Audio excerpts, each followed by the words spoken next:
before asking God, what do you want me to do?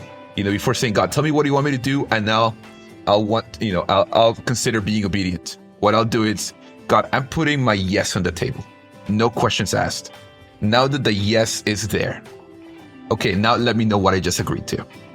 You might hear something you don't want to hear, something you're scared off to lean into. And for us, that was, hey, you should go to Afghanistan. We said, yes, God, we're willing. And then the door closed in front of us.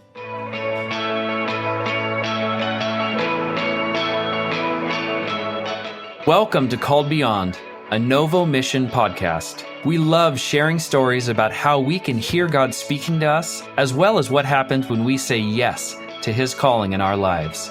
During this second season of the podcast, we're highlighting 3 spiritual rhythms reflected in the life of Christ. Cave, the place of encounter with God's word and presence. Table, the place of belonging with supportive family and friends. And road, the place of spiritual engagement in the world. Well, welcome everybody to another episode of the Called Beyond podcast. It's a joy to be with you again, whether this is the first episode you are tuning into or whether you have been along the journey with us. Welcome. We're so glad that you're here. I feel like many times on this podcast, I've gotten to introduce you guys to friends of mine that I have gotten to partner up with and watch God do amazing things with. And today, I actually get to meet for the first time along with you what I hope will be a new friend in Dave Matthews, who is the president of Reflejo, which is an independent global partner with Novo, where we kind of link arms with other orgs doing similar things around the world, pursuing movements of God. And so it's a joy to welcome Dave to the podcast. We like to say something fun about our guests so that you can see yourself in them a little bit. So Dave and his wife, they literally are fostering a brand new puppy for kind of as a service animal, which is so fun. So sleepless nights and the yipping and yapping all night long. I'm very familiar with that myself. But will you guys join me in welcoming Dave to the podcast today? Welcome, Dave. Hey, team. It's good to be here. So one of the things that I would love to do is to just ask, what is Reflejo? Maybe give us kind of that rundown of, as you explain, what a day in your life, what is a day in Reflejo, and what is the mission of Reflejo that you get to steward as the founder and president? Yeah, thank you, Tim. I think the mission of Reflejo is a mission very, very dear to my heart. And the reason why is my wife and I were part of being able to start this organization 4 or 5 years ago now. All your audience and you're very familiar with Novo. And one of the cool, fantastic things about Novo is if you're in the US and you have a call to the unreached, if you have a call to gospel movements, there's this organization based out of Anaheim you can give a call to, and they can connect you with training, with opportunities, with a team on the ground where you can go and live out missionally your calling, whether it's in the States or across the world. But there's that on-ramp for living missionally towards movements and towards the unreached. Well, in many cases in Latin America, the church, in many contexts, a very vibrant church, hears that same Great Commission, gets that burden to be missionally involved with the unreached. And historically, there's not been many organizations that can take that place of walking alongside of the individual, walking alongside of a family or of a church, and help them discover what that calling looks like, and then help them walk through the whole process of discovering the call, of being trained, of going to the field, of thriving on the field. And so that's what Reflejo does. We find people that have that apostolic seal, people that have that burden for the unreached, burden for the nations, passion to see gospel movements happen.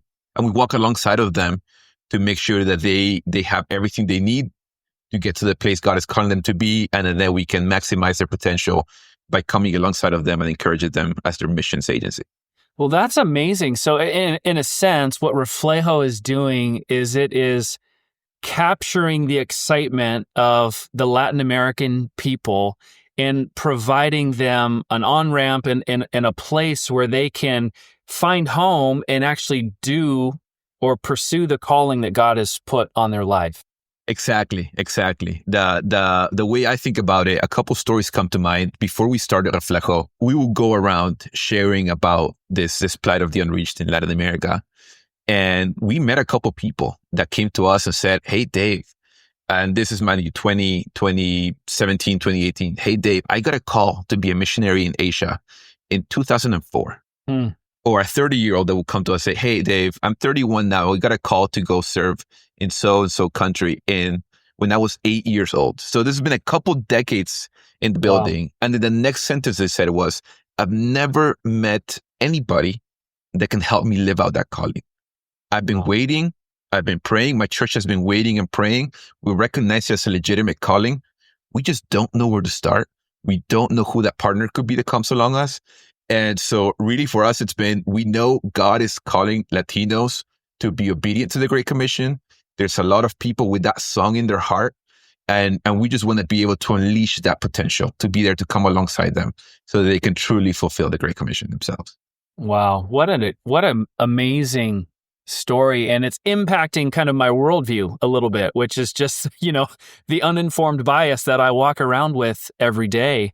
Maybe give us kind of an overview of how broad this reach is, because Latin America is, starts with Mexico and ends at the bottom of Chile.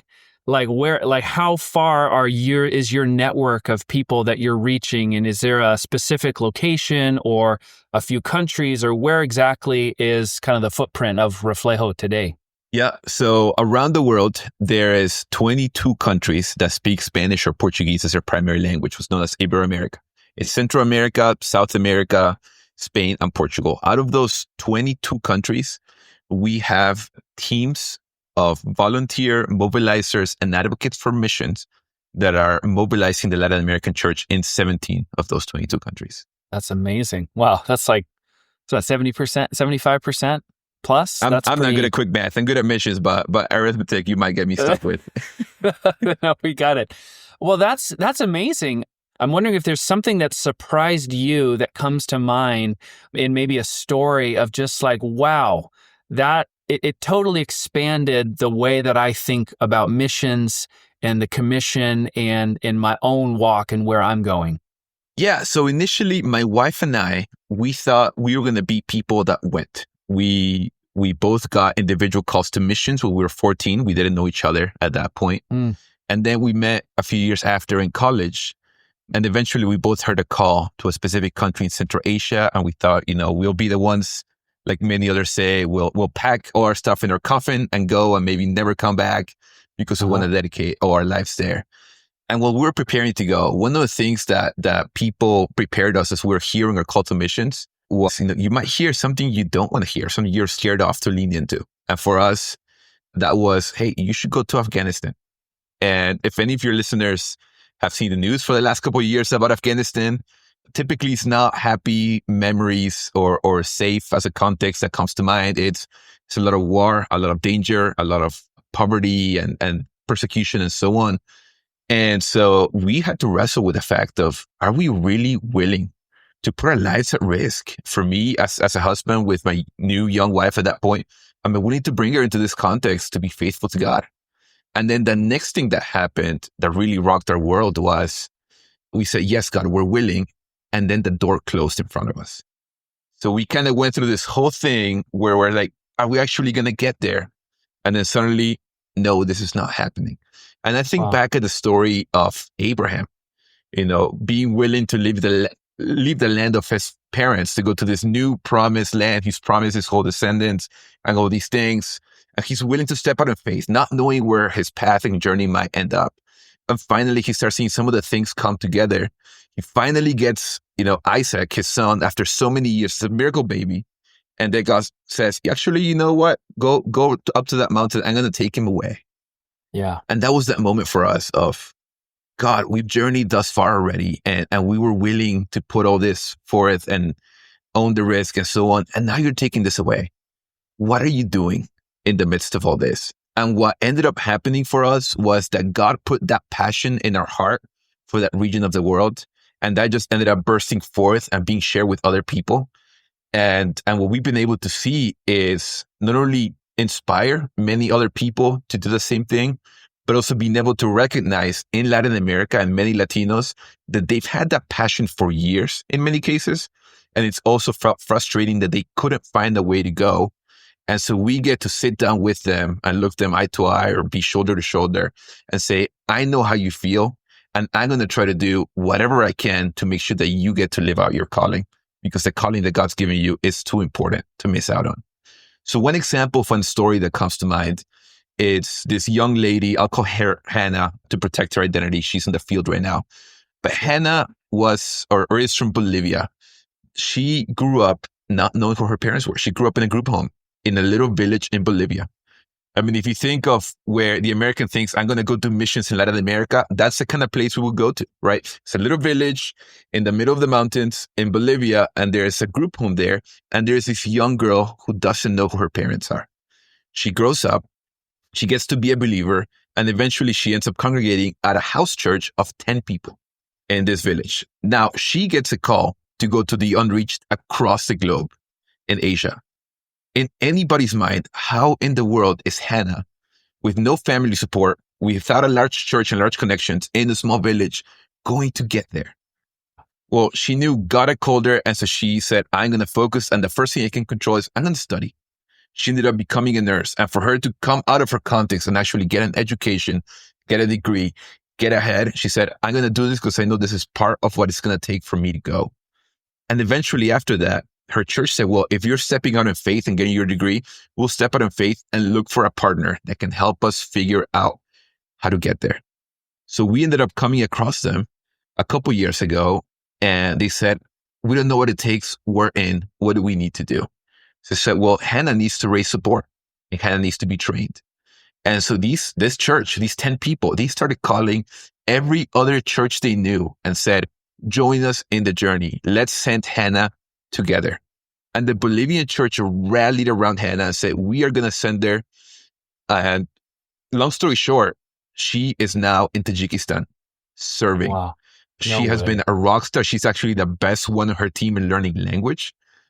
It's been fantastic. And we're hearing some really, really cool stories of how God's using her on the field already. That's amazing. Wow. Yeah. That is so cool.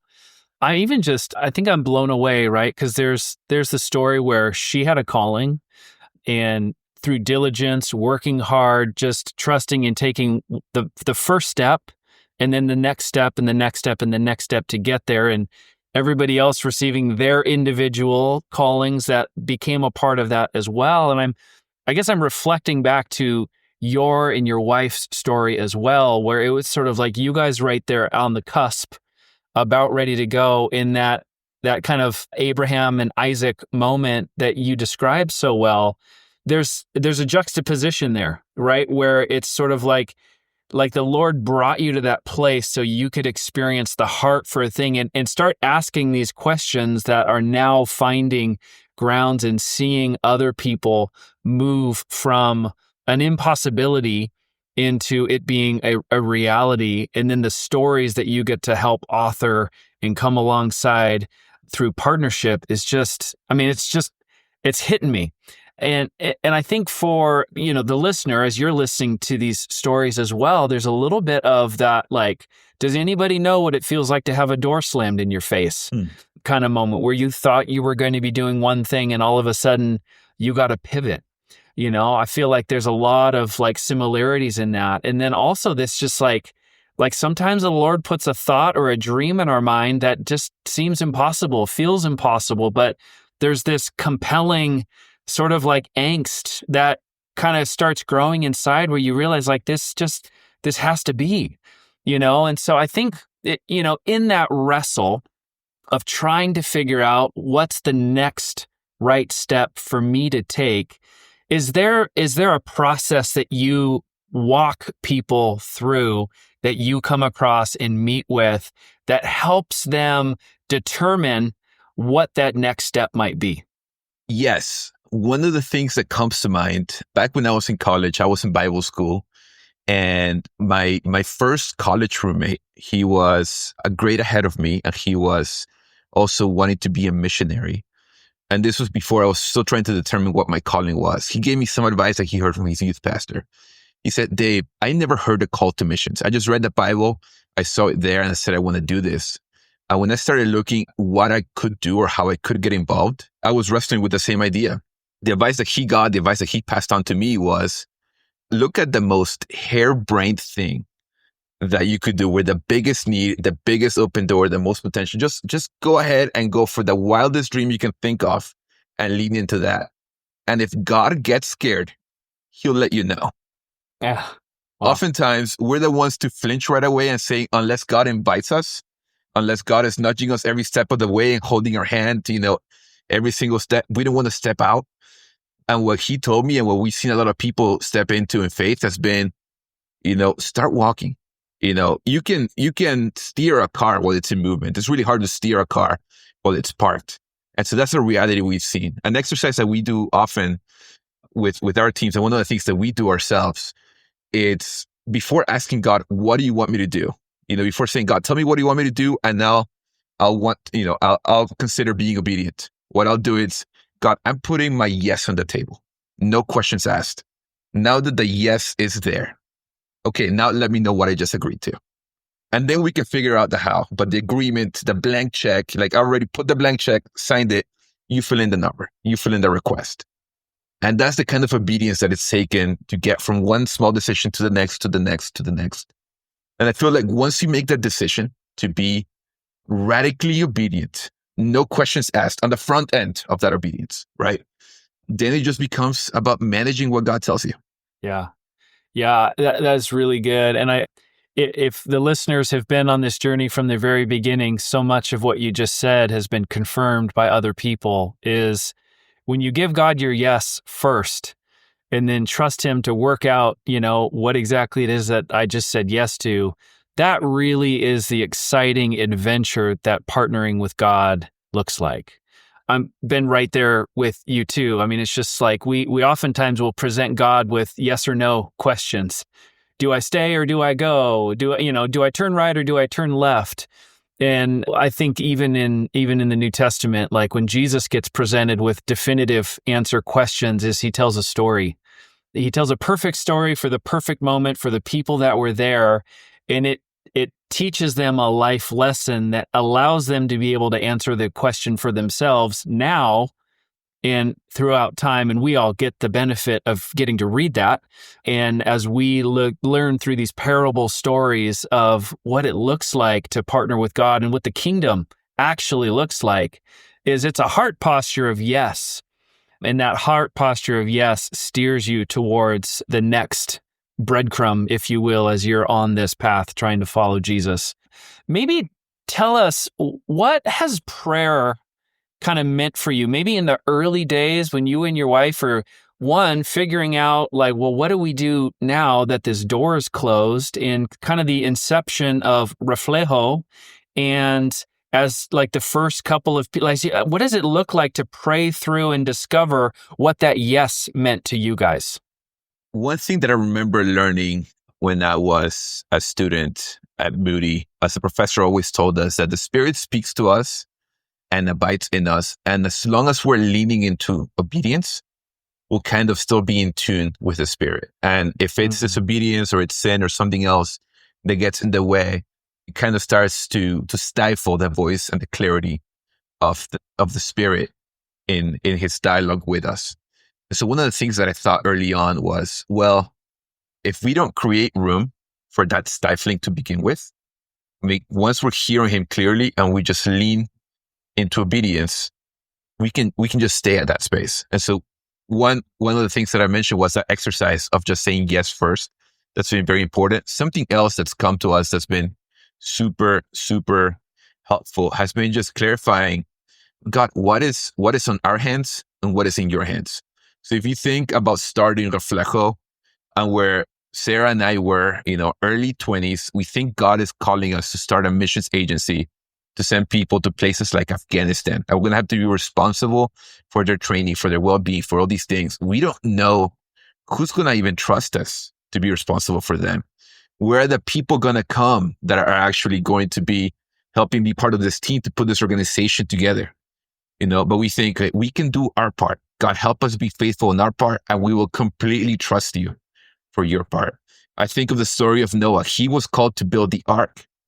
He wasn't called to rally the animals, And so very clearly thinking through that and saying, God, we are going to pray aggressively about just We are handing this over to you. This is your part. We trust you for it, and we are going to act like it's already a reality. And then on our part, just help us be good, faithful stewards. When you dream big dreams, when you're taking on a big challenge and you see this is totally, I'm way over my head. It becomes easier to pray because there's no other choice.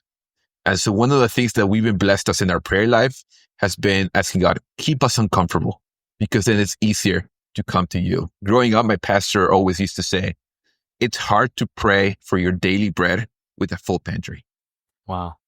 Yeah, you mentioned Abraham earlier, and he believed God, and it was credited to him as righteousness. And I think there's that, faith is really choosing to act without all of the information and putting your faith in God rather than in your own circumstances, what's in your hand, what's in your pantry, as it will, and moving anyway.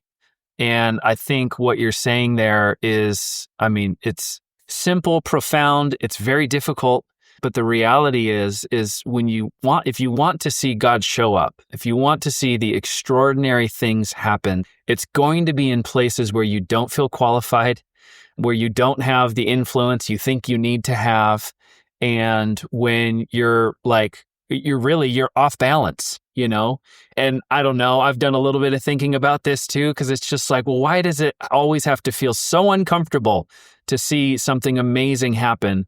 And I think it comes down to God receives glory as a result of it being so clear that it had nothing to do with me, had nothing to do with you. This is his great work that we get to partner in as his human ambassadors here on earth for the benefit of the people that we have placed care and compassion for on our hearts. And so I absolutely love that. So I'm super curious, Dave, in your mind and in your life, what is the thing that feels like is next for you? Is it a next place, a next region, a next movement? What is the thing that you're sort of holding with eager anticipation that you can't wait to see what God is going to do? So the really exciting thing about where we are right now is we've been sending missionaries for the last couple of years to really tough places. And they've started to get their footing. They've started to get language and culture down. They're starting to sow seeds. We're just waiting for that first spark of multiplication to start so that we can ride the wave of what God's going to do next. Awesome. It's kind of like you put enough missionaries, enough people out there doing good things, waiting and listening to God. Eventually, we're just going to find where he's moving. We're going to be able to lean into that, and we're going to be able to see movements happen. And we are so excited for something to happen overseas. We actually have one story of something happening in Latin America like that. And I'll share very briefly. So we always teach discovery Bible studies and movements to our team as they go. But we decided to do a training for the people that are in Latin America mobilizing. One of these women, Jessica, said, I'm going to put that into practice in my city in Lima, Peru. 2023, she started one Bible study and 13 women came to faith. Wow. That Bible study multiplied. And in 2024, from that one group, 156 people came to faith. Whoa. 1,400 were exposed to the Bible last year. From the obedience of one person to one group to the start of a movement. And that we're going to see that on the field as well. We're going to see that in Asia among the unreached. We can't wait for that to happen. Wow. That is incredible. As you were talking about the excitement, like the eagerness, the anticipation, I was picturing, which sometimes happens to me, and I'm not a surfer, so I don't know why I'm picturing surfing kind of metaphors in my mind, but it's a little bit like you've paddled out, you've got the board, you're in the right spot, and you're just waiting for that wave to come. That is your wave. And you get to see and experience the goodness that is. I'm picturing that, and I'm listening to what you're saying, and I'm just thinking about, how amazing it is to be ready and to be waiting and to have expectation. that next perfect wave is coming and you are well positioned for it. In that story of Jessica, I just wonder, if you were to tell her in 23 when she gets this idea in her head that I'm just going to see if anybody wants to come, and you were to tell her, hey, guess what? 6 months from now, 12 months from now, 18 months from now, your entire village is going to hear, or this entire region is going to hear because of this single, simple act of just inviting a few friends over that you're connected to. And that's just amazing to me. It's just That's what God can amazing. do. And I think that surfing analogy is very appropriate, right? In that picture that I'm picturing now in my mind, we don't control the water. God moves the waves as he wants. They start when he wants. They stop when he wants. We are just trying to be in the place where he is moving and holding on in alignment with him for as long as we can to be witnesses to something amazing he's part of. There we are. There's the Holy Spirit bumps right there. Just got them. Yeah, we're not in control. That's the thing. Our job is to be ready and to be out there. And so I think it's amazing the way that you guys are able to come alongside with an entire people group, entire region, 22 countries of people that want to say yes, but don't quite know how to find their feet or get that under them. And you're providing surfboards and surf lessons and all of this stuff to get people ready to be out there to experience what God wants to do through their yes. I think that is just incredible. So how often, I'm just curious, Dave, how often are you actually out and about, traveling, meeting with people? Is the majority of this stuff kind of a virtual, we're thankful for this technology, even the technology that we have here to connect. But how often are you kind of out in far off places, meeting and ministering and checking in with people? It's changed over time. In the early years when it was just a small team and, it really started with Sarah and I, we were out there. We were doing different things, visiting different people, kind of checking in on all the things that were going on. But as we've been able to empower others and helping them be able to take more responsibility, then being able to send them to go to all these places has been really encouraging for us because we get to empower local leaders to do this thing even more so, or even better than we could. As like Jessica, she's one of our local rock stars in Peru. And so we sent her to other places to check out and train and do things. And like that, we've just been blessed with God bringing the right people. And that's one of the things that was our prayer from the beginning. It's, God, we can do our part. You need to bring the right people to help us build this together. And that is the staff, the volunteers, the partners. Novo has been a great partner from the beginning. And we couldn't have put that together. That was God. Again, it's the power of yes, without having everything figured out, as a result. There's no 5-year, 10-year plan that we get to do. We can have vision for and have goals and outcomes and things we think God's doing, but we can't plan ourselves into the way where we run out of our dependency on God doing his work, the waves coming, as it were. And I think that is just fascinating. And so I think here, as we get to the end of this, and one of the things I feel like our listeners really love are these opportunities that we have to kind of experience a practice, if you will, something that you love to do, or it could be a new rhythm for you, or something you've found has been helpful over time that you can kind of give us something to try as we're all looking to grow in intimacy with the Lord, in obedience to him, and experiencing what those yeses look like. Totally. So I would say the practice that comes to mind right now is that of putting your yes on the table before hearing what it's for. That the yes with no questions asked. And it's very simple to do, right? I mean, it's just you can spend a minute with God and saying, God, whatever is the next thing that you ask me to do, I've already agreed to it. My yes is on the table.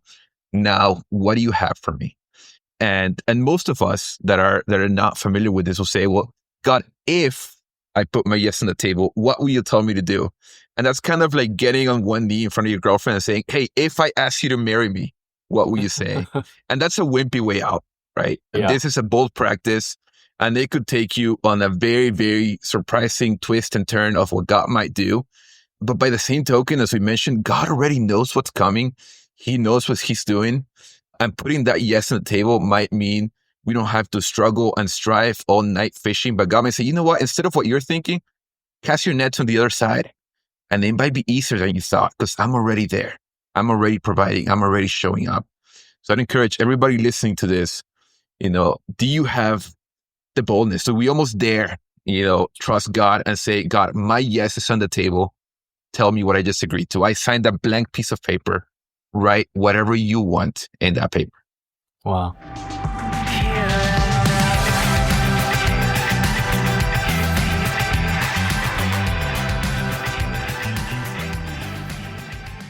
Well, what incredible words that we got to hear from Dave. And if you're anything like me, I'm kind of left with my head spinning a little bit. Actually, if I'm honest, I'm reflecting on my own life and in ways that I have, talked to God, fears that I had about giving him my yes, and just thinking about even my own story of being raised in the church and the opportunities that I had to really lean in and actually deciding not to at portions of my life. And I think that this is something that is actually crucial for us to do as we listen and respond to stories like this, is really counting the cost of what are some of the things where we can say, absolutely, I gave God my yes and look what he did. And maybe there's even moments, if you're like me, where I think back to maybe opportunities that I could have said yes, but I actually did not. And in almost the morning, I don't know what I missed out on. I'm not a big FOMO guy, but I don't know what could have happened as a result. So Dave and Reflejo, what an amazing ministry. In the podcast notes at the bottom where you click to listen to this episode, we've put some notes there where you can learn more about their ministry. Also on our Novo page, there are a few stories from our story map that are directly from the field from our friends at Reflejo that you can read about there as well. And we do hope that you will get involved with them as you feel led.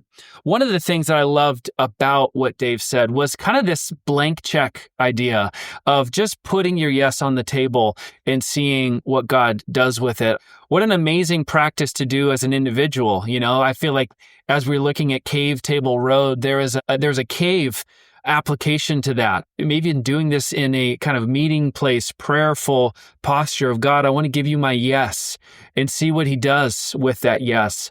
There's a community aspect to this. There's an opportunity to do this at the table where you talk with friends. Guys, this is what I feel God saying to me. What does that sound like to you? And you can come around together as a community and really develop what those yeses look like. And of course, obviously, the road application of actually putting your feet to the pavement with obedience and following Jesus into that yes in order to see what he does with it. I absolutely love that discipline. And I'm even thinking about doing that with my kids tonight around the table. And as a good father and representing that to them, if they put a yes on the table in front of me, what are the things that I am going to supply for them? Is it dessert?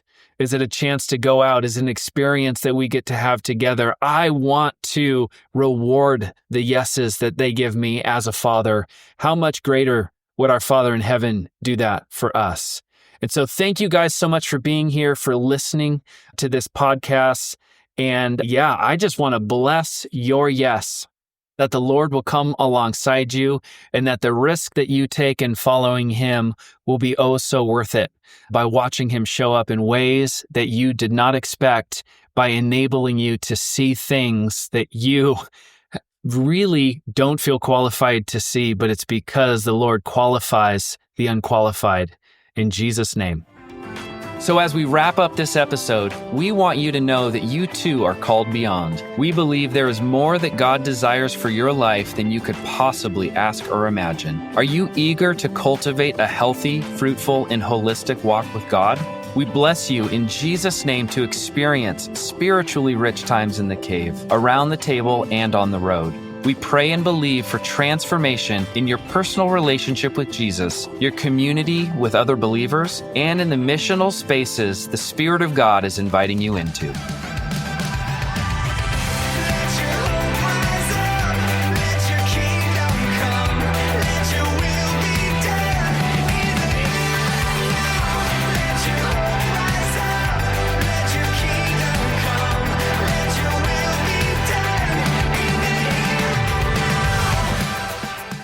Thank you for listening to today's episode. Called Beyond is a production of Novo Mission, Inc. To learn more about Novo's commitment to multiply movements of the gospel and mobilize the church for that mission, we invite you to check us out on our website at novo.org or follow us at Novo Mission on Facebook or Instagram. The music in today's episode was written by the band Wild Earth and used with permission from the artist. Thank you again for giving our podcast a listen. We hope you'll join us for more Called Beyond.